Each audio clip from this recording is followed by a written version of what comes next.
Chapter 2. In the age of connectivity that we live in, you'd think that getting in touch with someone would be easy, even if all you had to go off of was a name.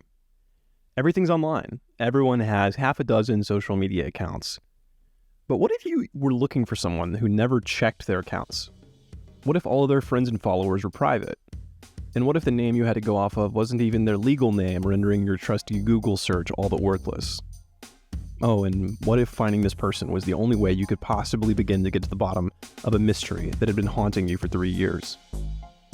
This hypothetical was my reality just a few months ago.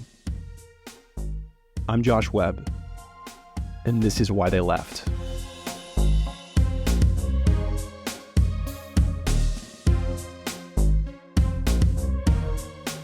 When JR and I arrived back in Birmingham in October of 2022, we were marginally more prepared than the first time. This time, at least, 3 years later, we had plenty of recording equipment. My Aunt Connie, who owns a home about 20 minutes from Birmingham proper, was kind enough to let us stay with her, so we made her house a sort of home base for the investigation. That first night back, as we unpacked our new recorders and fiddled with microphones, JR and I hashed out our plans. Our first goal was to get back in touch with Shay. This whole mystery started and ended with him. It was his land that the compound bordered. It was his family that knew the city of Hayden. It was him that had all the local connections. And without him, we didn't even know how to get back out to the compound. But the problem was that 3 years had passed since we'd last spoken with him, and a lot had changed in those 3 years. Trump wasn't in office anymore. The Lakers had won another championship. Elon Musk was now the richest man in the world. And we didn't have Shay's phone number or his home address. We knew how to get to Hayden, but we were a little wary of heading out there and knocking on random doors. It's not a place particularly welcoming to strangers. And neither of us remembered how to get to Shay's house. Plus, we'd heard from Luke that Shay might have moved out of Hayden. We'd only met the man once, for goodness sakes. We weren't even confident that his legal name was Shay. Like any Gen Zer who was raised on the internet, the first thing I tried was Facebook and Instagram. But of course, there was no address or phone number listed on either page. I should have expected this. Almost nobody puts important info on their social media pages these days. We messaged him on both accounts, but 2 days passed and we never heard back. His Instagram had an email address listed though, harakiri@saraha.com. I wasn't sure what to make of this. Harakiri is the Japanese term for ritualistic suicide by disembowelment. I began wondering how much I even knew about Shay. Anyways, I sent Mr. Harakiri an email, but no response there either. It was starting to look like it had been an impulsive decision to move from Florida to Alabama before we'd gotten in contact with Shay. The one lead we had left was Amanda. Do you remember her, my brother's coworker, the one that told him about this to begin with? She was Shay's partner in 2019, and they'd been together for several years before that. We had her cell phone, but word was that they'd split, and she wasn't returning any of our calls or texts. Getting desperate, I decided to give LinkedIn a try. And sure enough, there he was, Shay Stevenson. Full beard, the kind of glasses that could pass for either a fashion choice or a medical necessity. Under no illusions, I sent him a message that I fully expected to go unanswered. I've been on LinkedIn just enough to know that nobody checks their messages. I did find one thing that I thought might help, though. Shay's current occupation was listed as president of a company called Magic City Produce. At last, this was something we could work with, our first real lead. Birmingham, like any thriving hipster metropolis, is home to all kinds of farmers markets. And it just so happened that the biggest monthly farmers market in the city was happening the next morning. It was getting late, and the market started early. But before we turned in, JR and I sat down to talk strategy. The idea was to go to the market and start asking around. Surely somebody would know Shay. It was during this conversation that JR was struck with a rather brilliant idea. A background check. Now, this may come as a nasty surprise, but it turns out there are dozens of companies that make their income offering background checks for you. For the low price of $60 a month, you can put a name into a search engine, and the company will spit out reports on the name. These reports encompass everything from phone numbers to email addresses to past places of employment. The reliability of the info can be a bit questionable, but it's something, and if the farmer's market didn't pan out, we were almost out of options. So JR signed up and typed Shay's name into the search. That report gave us about 10 different possible addresses for Shay, some in Birmingham and some in Hayden, and also gave us several phone numbers, but all of those were disconnected. If the market didn't pan out, we figured we'd start visiting those addresses one by one. The next morning, we drove over to the market. One thing Jared and I did a lot of during this investigation is record, both on the scene and at night as we debriefed on the day's activities. You'll be hearing some tape from those conversations. Here's us planning on our strategy for the farmers market as we were driving there. We are headed right now to our first field ops mission. We are going to the farmers market in Birmingham, Alabama, and then afterward we are going to hit a few addresses around the area that Shay or Shane has been known to be at recently. The plan was to split up and talk to each of the farmers at the 50 or so stalls. Neither of us quite knew what we should say while asking around, especially JR, but I was feeling quite confident. Being the budding amateur reporters that we were, we decided we'd both be recording inconspicuously on our phones the entire time. So as far as recording in the field, like let's say again that our 40-year-old mother ends up being a chatty Cathy. Right. And, well, you know what Harvest was saying was we should just be recording everything all the time. Quick aside, Harvest is a friend of mine that's an actual qualified journalist, unlike either of us. It's thanks to her suggestion that we have some audio from this first foray into the world of investigative journalism. If you've never been to a farmer's market before, you're really missing out. They're filled with sunburnt, middle-aged men wearing John Deere hats and overalls, and young mothers wearing yoga pants, dark sunglasses, and sporting Starbucks lattes. If there's something you're hungry for, odds are there's also a stall that's selling it, as long as it can be raised on a farm. When JR and I first arrived, I just about couldn't believe my eyes. I saw a mid-30s, bearded, glasses-wearing fella that looked an awful lot like I remembered Shay looking. Now, it had been 3 years since I'd seen him, but the resemblance was uncanny. We knew it probably wasn't him, but we were both hoping maybe we'd gotten lucky and that our search would end there. I think Jared and I were both a little nervous, since this was our first field day. So we paper, rock, scissored. Loser had to talk to the potential Shay. JR lost, so we split up and started going stall to stall. And I've got to tell you, it was kind of exhilarating. I mean, the thrill of going up to a stranger, telling them that we were looking for someone, and asking whether they knew him was undeniable. I was starting to see the appeal of doing this for a living. Unfortunately, I didn't turn up much. Most of the conversations went like this. Who? Oh, I don't know him. Oh, he hasn't been here in years. After we'd each hit maybe a dozen or so stalls, and after I'd eaten the best sausage and onion biscuit of my entire life, Jared and I met up to fill each other in. I've got to warn you here that the audio quality on these clips isn't great. We were still figuring out how to record well, and it turns out that using your phone in the middle of a farmer's market is not the key to having good audio. The first thing I asked JR was whether that look-alike had actually turned out to be Shay. And surprise, surprise, it wasn't him. But JR did have some good news. I got two big ones. I talked to people over there. They knew him. And I was able to... They were friends with him on Facebook, and so I got them to send them a message with my phone number in it. Amazing. So that's the first big thing. And then these people right here told me that his family has a company nearby. What's it called? Do they know? Dude, come on. I saved it on my notepad. Oh my gosh, crazy. It's, this should honestly probably be the next place we go. Flavor Pig Tomato Company. Neither of us thought it was very likely that it would get much better than this. The location of the family business and a friend from high school. So we left the market and charted a course for Flavor Pick Tomato Co. It was a Saturday, so there wasn't much chance anybody would be there, but since the market was running, we thought maybe someone might be around. This hunch turned out to be mostly wrong, though.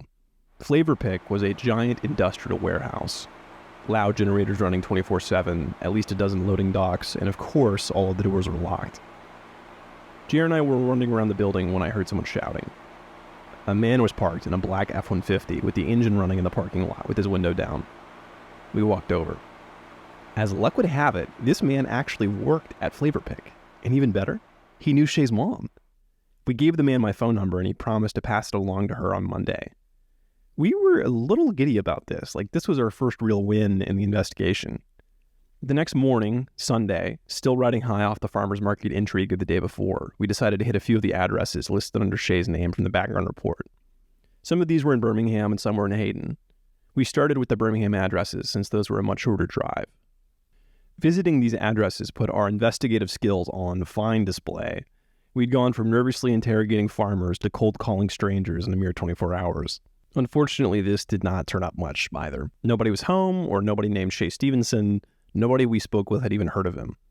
With little else to do for the afternoon, undeterred by our failures, we decided to go ahead and make the 90-minute drive out to Hayden in case one of the addresses listed there might turn out to be more accurate.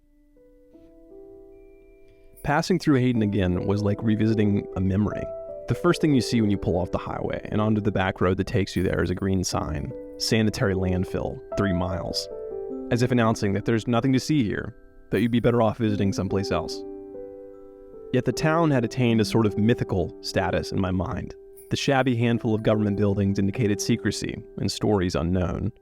The lonely rusted playset outside of Hayden Elementary spelled intrigue and unanswered questions. As I think back now on this first return to Hayden, I wonder at my ability to be impartial, to see things as they are. I wonder whether there is something odd about Hayden or whether I want there to be. This has become a theme for me, a nagging question, whether I'm a part of something bigger and more important than myself through investigating this, or whether I simply hope to be. While I was musing, JR was driving, the kind of jerky, head-turning driving you do when you don't quite know where you're going. After passing through Hayden proper, our GPS took us off the main road and onto a hazily familiar gravel path under the name Johnson Road. We looked at each other for a moment, both of us reaching back into the recesses of a shared memory. We wondered whether this was it, where we came 3 years before. And somehow, inexplicably, it was. We began driving uphill, and before long I could just make it out. The distinctive poplar line drive that led to Shay's home. One of the things that always strikes me about his house is the sheer number of cars in the driveway no matter what time of day you visit. At least 5 of them, despite there being only 2 living adults in the home, Shay and his mom. I'd learned later that most of them don't work. Additional items on the pile of projects Shay is constantly balancing, alongside being a father to 2 teenagers, breeding spiders, making soundscapes, running his commodity brokerage business, and taking care of his aging family. Despite all the cars, we found a place to park. I was a little nervous. It flashed through my mind that I'd only met Shay once, that I hadn't spoken to him in 3 years, and that JR and I had been stalking him all over Birmingham. A part of me wondered whether he'd even remember us, much less be happy to see us. Enough stalling, though. We got out of the car, walked over to the front door, and knocked. His mom answered the door. Yes. Hey, how's it going? We're looking for Shay Stevenson. Does he still live here? Yeah, what's your name? Oh, my name is Josh. Yeah, we actually met him a couple of years ago. We actually came to this house with my brother, who was a friend of Amanda Miller's. Okay. Shay, hold on one second. Sure. Thank you so much. Wow. Okay, well. Success. Flavor Pick had been trumped at last. We might just be in. How's it going? I'm Josh. We met like 4 years ago here. Oh, yeah, what's up? Not too much. You took us and Luke, I don't know if you remember him. Yeah, out to that. the woods. Yeah, exactly. Yeah. Yeah. Yes. What's going on? Yeah, sorry to drop in on you unannounced. We're actually kind of here for the same reason. Okay. We've been thinking about that whole thing for like the last 4 years. Yeah, and those houses. Yeah, it's pretty gnarly. It's crazy. It is, Yeah. exactly. And we've both been living in Florida, but we have remote jobs, and we came up here and we're staying with my aunt who lives in Birmingham, just to try to get to the bottom of this. We asked him if he'd be willing to help us out, to be a part of the investigation and try and get to the bottom of all of this once and for all. And he agreed. Shay quickly began recounting some more details about what had initially gotten him into this. Details that JR and I had never heard before. The way that I initially heard was there was a guy who came up with this thing that had these symbols on it. They weren't symbols. This is how he described them. But he was like talking about this abandoned village they found in the woods. And I think they'd been cooking meth out there, in one of the outbuildings. Yeah. That's what they were doing there. And he was like asking me what it meant and what it was. And he was like, y'all have the closest land to it. And I'm like, I was kind of blown away because we hadn't thought about it in so long. And then I knew immediately as soon as he brought me this thing, though, that was in the woods, I was like, you find bottles from the 50s or 60s, you find arrowheads, you find little things like that, but you might even find like a trash pile from some forgotten home or hermit or something occasionally, but you don't find that. I had no idea what Shay was referring to. It was new to me, this bit about an artifact in the woods that his tenant had brought him. This just made it even more vital for me and JR to sit down with Shay and get the full story. It sounded like there was a lot more to it than what we'd originally heard about all of this starting with a fire out in his woods. So we set up a time to get together over the upcoming week and said goodbye to Shay. JR and I were ecstatic. Dude, it's happening. It's happening. It's actually happening. Oh my gosh. I can't believe that. He's unbelievable. It's crazy to me that this is what he's wanted. Like, This was his original intention. It just never manifested. Yes. This is amazing, dude. It was a huge relief that Shay still cared about this, that he'd be a willing partner or a third musketeer in the investigation. We'd planned on trying to find the compound that day since we were already in Hayden, but doing that without Shay felt daunting, and he was busy for the rest of the afternoon. So we went back to Birmingham and called that day's work a success. A few days later, we met back up at Shay's home. It was the first time I'd been inside. I was immediately struck by all the tomatoes. There must have been at least a dozen tomato-themed decorations in the kitchen. A "To My Toes" sign, a little ceramic set of tomatoes, a fake tomato plant. Someone in the family, turns out is his mom, has a small obsession. I set up her recording equipment on Shay's kitchen table and sat across from him, monitoring the audio levels while JR did the interviewing. Shay was dressed in his typical getup, a sleeveless black t-shirt with a band logo on the front, which prominently displayed the tattoo of a roaring tiger or jaguar on his left bicep, and a minimalist black ball cap, black shorts, and a bright pink vape pen that he pulled from throughout our conversation. I'm going to do something a little unusual here and let much of this interview play out exactly as it unfolded without trying to edit or interject too much. I think it's important you get the full picture of what he said. What was the first time you ever had an inkling that there were these buildings out in the woods near your property? I think about 7 or 8, somewhere in there. Maybe 9. I don't know. Somewhere in that general vicinity. I was walking on some trails that are south, a little west of where we're at now, along a ridge line, and it's kind of like it's the furthest point on my property you can get to before it drops off steeply into the bluff where one of those creeks I was describing is at. And it was into fall when I was there. It wasn't hunting season yet because, unless you're hunting, you don't do a lot of walking in the woods around here during that time of year because there's a lot of different things going on. And I thought I could make out, I'm trying to think back and see it in my mind, but I kind of was looking down and I could see some smoke rising and stuff. This was news to me. I thought Shay's first interaction with what we now call the compound didn't happen until 2018. So it was kind of surprising to me because I had been, lots of places in these woods and I never knew that there was anything out there. So I initially kind of thought it was maybe camper or something like that, but I got to looking and I could kind of make out like what looked like a building, and I was very, very surprised, and it just never came back up. But that was the first time, like I said, was probably early 90s, and just happenstance glance from a bluff through some trees with that in autumn time, and I caught a little glimpse of it. It's important to say here that from the property research we've done, it seems unlikely that what Shay saw in the early 1990s was the same compound we went out to in 2019. More on that later. And what was your next encounter with the compound or with anything from those buildings out there? I know there was a time with Google Earth when Google Earth first came out.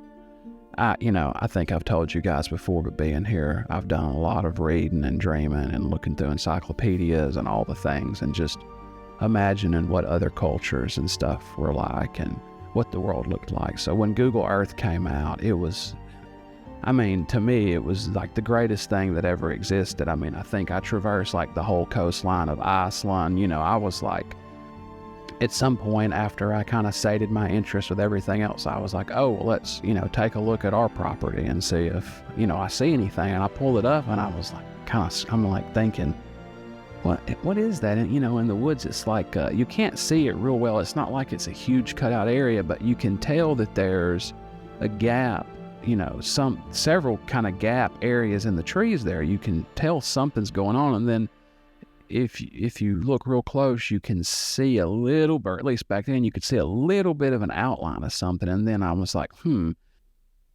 Now I think we were getting a little closer to our compound.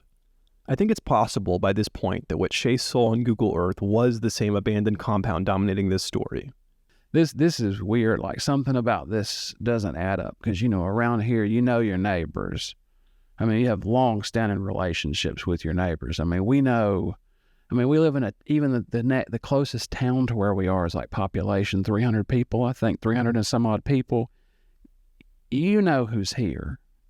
And to see like a whole cluster of houses like that no one had any idea about at all was very odd. I checked myself on Google Earth, and even now, in 2023, despite how the terrain and buildings have changed, you can just make out the outlines of something deep within the forest. When we had found Shay's house a few days earlier, he'd mentioned his tenant bringing him some kind of object from the compound. We asked him about this next. That's a little bit of an embarrassing story. I don't even necessarily want to say all the words because, you got to understand, like, people here are well-meaning, but they don't, like, always, I feel like, quite have the right vernacular on things. So he called it an artifact, and also said it had hieroglyphics on it. Oh, my God. I'm pretty sure it was just Latin. So for clarity, the tenant that first told Shay the story about the kids being kept in the woods is the same person that brought Shay this object. And so I looked at it, and I've tried to describe it before.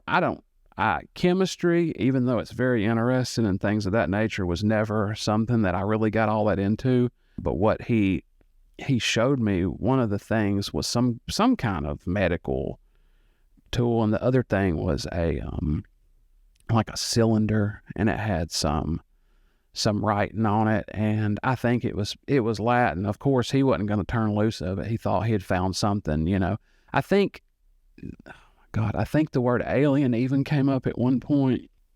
Shay didn't think the object was all that mysterious, though he did say that it resembled some kind of lab equipment. So that's where things stayed for a while. Meth heads out in the woods, claiming there's some kind of compound and bringing things back from it. And then the fire happened. This, like, when I say the fire, I'm talking about like probably same week. There's this huge fire in the woods, and like by the time that everybody realizes like what's going on, and the fire departments were having to come from, not even this closest town, but from further away than that. And it turns out that the fire I told you about in the first episode was much, much bigger than I thought. And the fire had actually burnt down one of the homes on the compound itself. They couldn't figure out how to get there. They're like, what is it? How do you even get out to this place? Because nobody knows anything about it. And so they were actually, we had to take them on some of our ATVs through the woods and then walk them to show it where it was so that they could then, clear some way, get down there, whatever they do. And so we had, tons of officers, firemen, all that kind of thing here on our property. And then, they also had them from the other side that ended up coming in. And what had ended up happening was those meth heads, obviously, that he saw, there was some group of them that had set up shop down there in the one property that they burned and had been cooking. And they did something wrong. A meth lab went up in flames, property burned down, caught a big swath of the woods on fire. And, they were meth heads fleeing like rats from a sinking ship all through the woods trying to evade, officers. And they were finding meth heads under everything. Every piece of brush you picked up, there's 3 meth heads underneath. And it was wild. I'm like, okay, y'all deal with whatever this is. And like, after all this is gone, I'm going to sneak back over here and see what's happening. So that's what he did a few days later. One of the first things he saw on this return trip was some peculiar remains of a burnt out trailer, presumably the one that the meth heads had burned down. And it's the only trailer that I've ever seen in my life, and trust me, I've seen quite a few trailers that had a basement.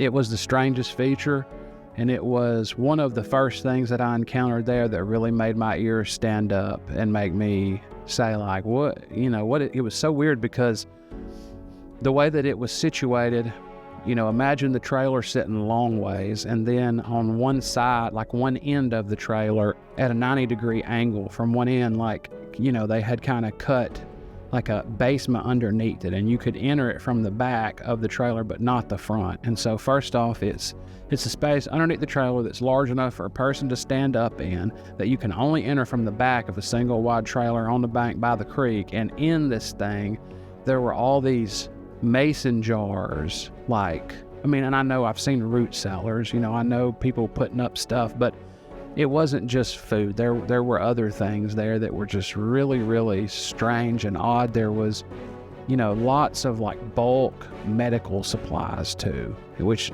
that struck me right off. Like, okay, I'm at a burn up meth lab, leavings of a single wide trailer in a homemade basement underneath one end of it, and it looks like half root cellar, half medical storage facility. Like, what? Interjecting to say here that when we went out there in 2019, we only saw what looked like the cinder block remains of what Shay's describing here. All of the mason jars and whatever else he saw was long gone by the time we got there. Perhaps you're starting to see why getting to the bottom of this has been so difficult. It's like we're investigating a 5-plus-year-old crime scene that also happens to be the favorite party locale of a bunch of meth cooks. Anyway, on his first visit after the fire, Shay mapped out all the buildings at the compound, including their general layout, and he poked around inside them a good deal. I was, very, very cautious and kind of mapped the whole thing out. That was my initial goal, was just to see what all was there. And so there was the main house, this trailer that burned out. On down further, there was a second house that sat to the right on the same side as the trailer. And that house was probably 3 bedrooms with the living room, den, dining room, kitchen, and single car garage. It was an interesting structure filled with things also.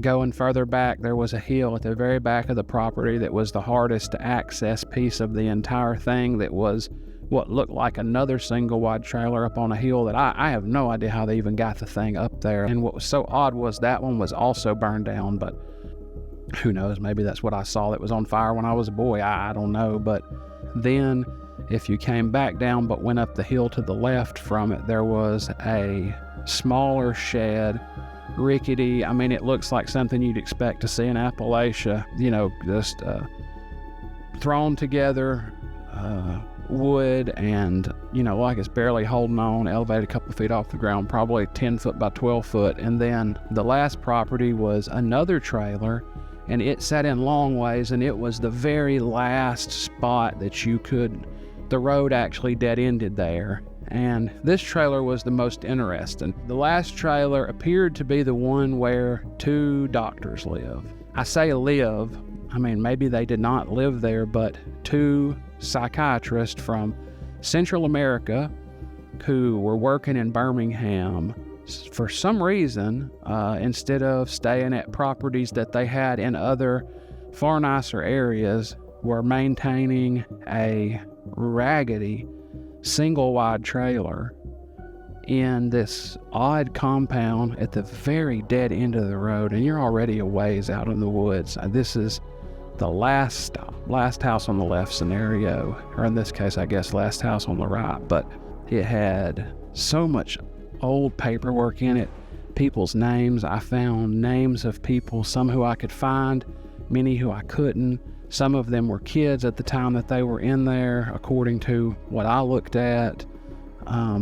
There was all kinds of psych drugs, manuals on psych drugs, patient files.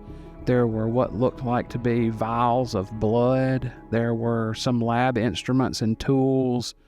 A challenging part of this whole thing is that only Shay and his ex-partner Amanda can corroborate some of this stuff, like what they saw on the buildings this first trip. The vials of blood, the papers on treatment methods for kids. Much of this stuff was gone by the time that we got out there in the back part of 2019.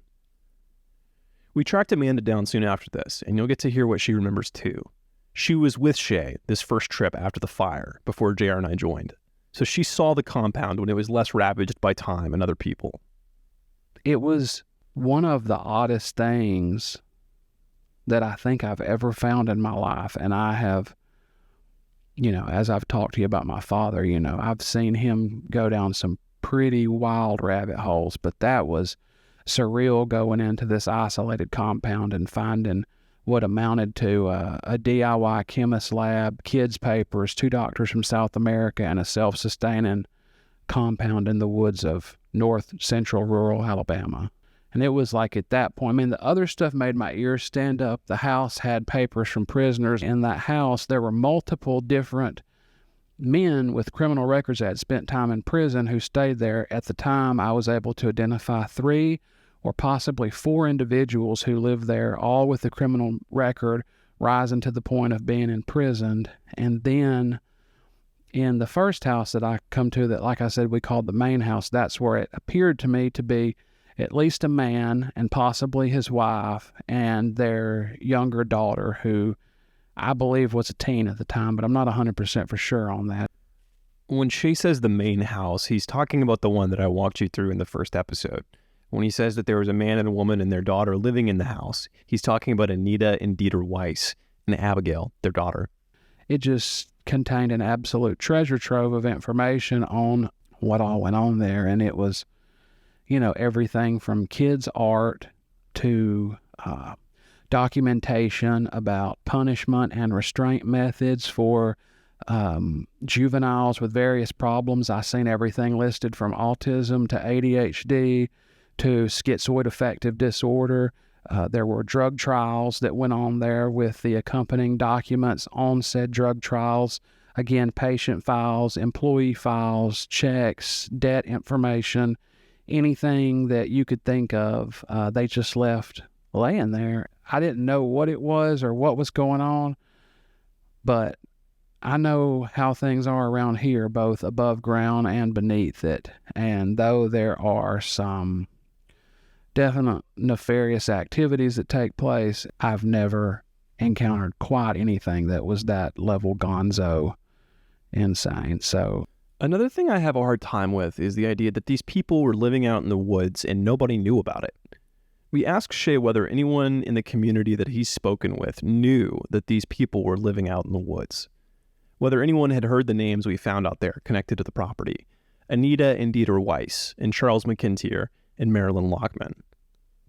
I've asked everybody that I know, from the meth heads who went out to that general area, to local people who lived around the property, to old timers around here. Not one person had ever heard of a single person out there. No one knew anything was out there. No one knew anybody lived there. At the time, I wasn't sure what to make of this. Honestly, I'm still not sure now. I mean, forget all the mystery for a second. Forget whether kids were being kept out there or whether there was a house full of ex-convicts, all of it. Isn't it strange that there could be a group of people living a few miles from civilization that nobody knew about? Anyway, it was about time to wrap up the interview. As we were finishing up, JR asked Shay something I've been wondering myself. Why did this matter so much to him? Why had he been willing to put his life on hold when we showed up on his doorstep and start working with JR and I on this? I mean, my main interest is always children and everything that I do. I had my own troubles, and kids are always my main interest. And so, whenever I personally saw that stuff, the main thing that I care about is just making sure that there wasn't any crime going on there against children that needs to be accounted for. Because one of the issues that I have in all of society, but I feel like sometimes maybe particularly in this society, is that kids are exploited and kids are abused, and a blind eye is turned to it far too often. There are far too many school teachers. There are far too many people in positions of authority who hurt kids and take advantage of them, and it creates situations where they spend their whole life struggling with these deep-seated issues and have to spend so much money and time and give so much of themselves to just try to get back to zero, to move forward. And it's just profoundly evil. And there's very few things that I would call outright evil, but that's certainly one of them. And that is my primary concern with getting to the bottom of it is, and it always has been, is I want to make sure that kids weren't abused or harmed. If they were, then I want somebody held accountable. Hearing this put some pieces together for me. Earlier in the interview, Shay told us a little bit about his upbringing. I've had spent a lot of time around very paranoid people. My father was schizophrenic, and he was a drug addict and homeless, and we did various stints where we had some pretty hard up times. And so, I mean, at one point, whenever we lived in a bus barn, he had a sign out front that he made that said, electronic murder currently in progress. George Bush is killing my family. For Shay, this was much bigger than a mystery. It was like this investigation gave him an opportunity to be the protector he never had, to show up for and protect children in need, even though no one had done that for him. This also got me wondering whether Shay's sensitivity to the topic of children in harm's way could mean that he was being less than rational about this whole situation. Because, let me be clear about something. By this point, I wasn't sure what I thought about the compound. Even though I'd been out there myself, and even though I now had more of the full story from Shay, my mind was not made up. I wasn't sure whether there had been kids kept out there or not. I told you last episode about my trouble in deciding what I want to be when I grow up. One of the hats I've considered wearing is that of a lawyer. A little part of my brain always wants evidence. I thought it was very possible that something unseemly had been going on at the compound, but I wanted more evidence before I concluded that the grander narrative of kidnapped children was true. I mentioned this to Shay, and he conceded that yes, it was entirely possible that nothing had been going on at the compound, that maybe it was just some people who had valued their privacy and didn't care much about their belongings. It wasn't criminal to live out in the woods or to abandon your stuff.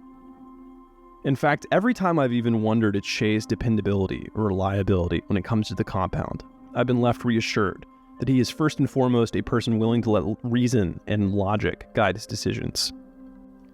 In line with that, Shay told me that what I really needed was another eyewitness, so he put me in touch with Amanda, his ex-partner, the one that JR and I had tried contacting before without any luck. JR and I set up a time to get together with her for an interview. Turned out she was living only about 15 minutes away from my aunt's home, where we were staying in Birmingham. When we arrived at her house, she opened the door wearing bright red sweatpants and a matching sweatshirt with the words Los Angeles emblazoned on the front.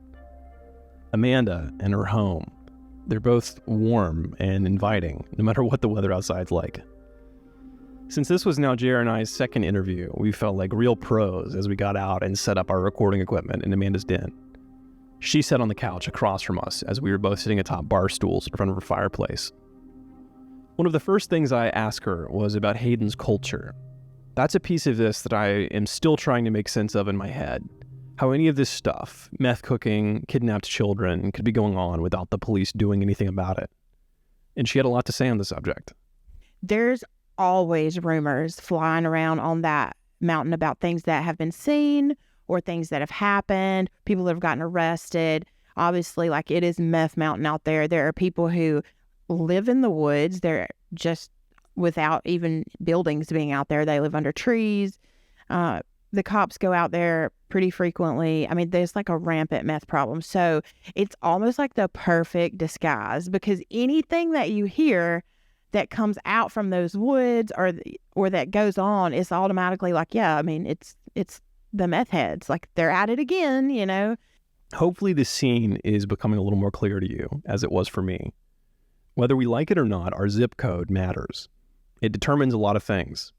It can be a predictor of our likelihood of financial success and stability, even our estimated lifespan. And a Blount County zip code, from what I was hearing from Shay and now Amanda, means drug culture, things going on in the woods, strange stories, and a whole lot of live and let live, even when it comes to kids in trouble. Speaking of kids in trouble, do you remember the piece of Hayden folklore I told you about with the naked girl that showed up on someone's doorstep and then disappeared? It turns out that incident was a lot more recent than I thought. And Shay's brother, who is unfortunately now deceased, had heard about it from the very same meth heads that rented a home from Shay. Shay's brother shared that one night the tenants were in the trailer doing their thing, right? And they heard something at the back door. And so, being that they were participating in some illegal activities, they didn't just go to the door and open it. They wanted to kind of investigate what might be out there first. So they kind of snuck around, looked out the windows, and saw that it was like a younger girl. They described her as like a naked teenage girl, basically. And so they, of course, like, go to the door to open it because she's banging on it, asking for help. And by the time they get like from the window back around to the door to open it, she's gone. She's like running back into the woods. Hearing this story firsthand had me reeling.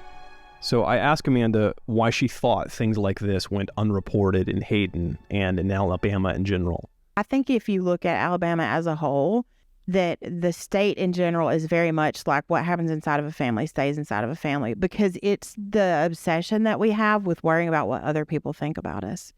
And it just permeates our culture. And, you know, in Birmingham or whatever, you see it, it's a lot too. But it seems like the more rural you get, the worse it is. There can be the worst things happening behind closed doors in communities, in churches, and nobody talks about it. They want to handle it as insular as possible. And I think when you add drug use into that and things that are going on inside of a home or inside of a community that, you know, could have legal ramifications if they were gotten out, I think people have even more of a tendency to hide things. And it's almost like, you scratch my back, I'll scratch yours. Like, I see something happen that could cause you issues. You see something happen that could cause me issues. And it's just like this unspoken thing that we don't talk about it. And I hear about this a lot. If you take a family and say like an uncle is molesting a child or something, well, that family is going to handle it inside of the family instead of taking it to the police and letting it be prosecuted legally. You know, we see that stuff happen a lot here. Now, I don't have the statistics to tell you whether or not it happens in other places, but it does follow that same vein of like, we just don't report things. And because we see so many things that are kind of odd or weird that maybe are inexplicable, we just assume that there's a logical reason for it and we just move on. As much as I wanted to disagree with her and insist that when good people hear about bad things going on, they do something about it, I knew that that's not always true. She was right, and it was bigger than Alabama. Abuse scandals like those that have ravaged the Catholic Church or Protestant churches, or those that pop up around college sports coaches or team doctors, can go on for so long because good people know and don't do anything about it. Maybe the same thing had happened here. Shay told you about his first visit out to the compound earlier, and Amanda, like I mentioned before, was with him on that first trip. I asked her what she remembered about that first foray. It looked like, wow, somebody just left, like one random Tuesday, somebody just walked out and left all this stuff here, because there was food still in the oven of one of the places. There were meals that had been prepared with silverware still in them, like on the tables. It very much looked like I had just walked into a post-apocalyptic scene that nobody had been prepared for, like a nuke had gone off. Since Amanda's a nurse, the other thing that really stuck with her from that first trip was the medical paperwork. We found the prescription pads and the medical records. And I don't know if it's because I'm a nurse that sealed the deal for me, but once I saw, I mean, and it's like from my place of employment too, and I know that those are guarded. Like, I know that those should not be anywhere that isn't secured. And so when I saw those, I thought, there's something big had happened there that wasn't just people doing drugs out in the woods, you know, that somebody that had a little bit more power had done something bad, basically. I personally don't know a ton about the medical world and what's normal. So I asked her whether she could think of any scenarios where it might be proper for someone to take patient paperwork home with them. I can't think of an instance of why anybody would want to store those outside of like the place that the actual patient was at, unless they were old records. But these weren't. These were like all the different records that were there were from the same years, and it looked like whatever had happened when it happened, like it had all just gotten left there. You know, some of the notes were from like the same week, but on different patients. I can understand, especially like as a provider, like as a doctor or a practitioner of some sort, taking your patient's documents and notes home with you. You know, you're going to document tonight, or you're going to study the patient or whatever, like, but you take them back, you know, and they're not ever left unattended. Let's say that was the case, like it was an administrative hub, and that these practitioners had stored files there, or were working on files there, or were making care plans there, treatment plans there. When whatever happened, and they left, why were those not taken? Where are those kids? Like, where are these patients that their paperwork was so important that you bring it home to work on it, but it's not so important that when you relocate, you don't take it with you. You know, that's what stood out to me. So like maybe there would be a valid reason to take it, right? But there would not be an acceptable reason to leave it. She also heavily emphasized the signs she saw that children, even infants, had been living out there. See, anything that has to do with like a child or a baby caught my eye. Like I saw formula, I saw bouncy chairs, bottles, bottle brushes, baby clothes, little photo albums of babies, you know, and so all of that kind of stuff definitely stood out. Leaving our interview with Shay, we had a good impression of what he thought had gone on out in those woods. I asked Amanda this same question, what her take was from the original visit. There were some doctors out there who had some children out there that they either shouldn't have had or were given, the children were given to them not inside of a legal channel, and that they were experimenting on them, basically, or that they were treating them in unethical ways, whether that be to control them or possibly even fix them, they thought. But that the people that were out here were off the record kind of kids, you know, that they had been lost track. Someone had lost track of them. And I kind of thought that it might have been foster children that didn't have anybody, you know. But my gut was that there were children out there that weren't being treated correctly, and that either nobody else knew they were out there or nobody that knew they were out there cared enough to help them. The last thing I ask Amanda is something I've been asking myself too. Why hadn't she done anything more with this information when she first found out before JR and I ever got involved? If she was so sure that something bad was going on. I let it be one of those things of like, well, surely if I did the Alabama thing that we just talked about, it's probably not any of my business. Surely if this was actually going on, somebody would have done something about it already. Like just shucking myself of responsibility. I don't blame her for this now. Blaming her means blaming myself. As I listened back to this interview, I found myself thinking about how this is exactly what I did after I first traveled to Hayden in 2019. I'd heard the stories, I'd seen it all myself, and I let all of it go for 3 years without seeing it through to its conclusion. I didn't drop it because I knew everything was okay. I didn't move on from this mystery because I was certain there were never any kids being kept out in the woods. No, I abandoned it before that question was even close to answered.